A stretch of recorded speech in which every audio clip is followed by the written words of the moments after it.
I think we are not out of the woods when it comes to macro challenges. So I think there's a very clear short-term objective of building business resilience, which is not just getting out of crisis of macro, but also establishing business which is sustainable for futures. We've also built a strong balance sheet with borrowings. That future of Exiada is going to come out of new solution services, which I talked about. How do we scale up from being just a connectivity provider or to other services and solutions. So I think that's something which we want to build. We're going to also look at how do we monetize some of the assets which we have as part of the delayering exercise. And this also involves a lot of discussions around stakeholders to see how can we deliver on that progress. I am very optimistic about the future. I think it's a lot about how do we execute on some of the thinking. Strategy is good on paper, but real test is execution of that strategy. Telecom companies are not the most pollutant companies. However, we have set certain targets for ourselves on net zero by 2050, and there's also a target till 2030. So we've kind of started measuring the impact of our activities across OpCos in terms of the environment. But I think more important for us as a telco, and specifically the markets where we operate, is how do we bring digital inclusion?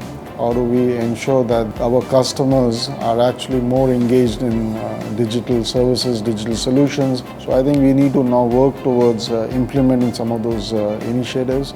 That may require some investments to be made, but we think those investments will have a good payback, not just from an environment standpoint, but also from a return standpoint for the company.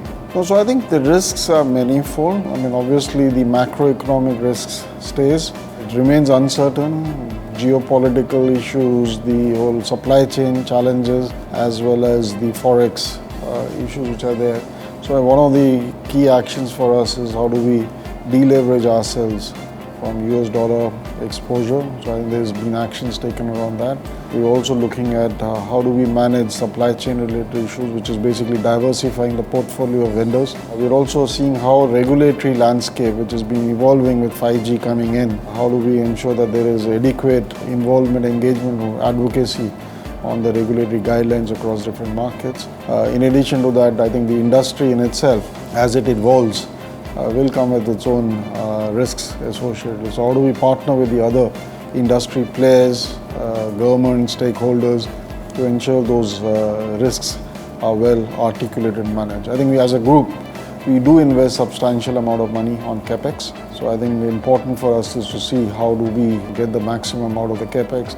For example, shutting down 3G, using that spectrum into more 4G implementation, maximizing on our own capability on collective brains, which allows us to bring efficiencies, common way of and synergies across the operating companies. So those are things which we are doing to manage our risk.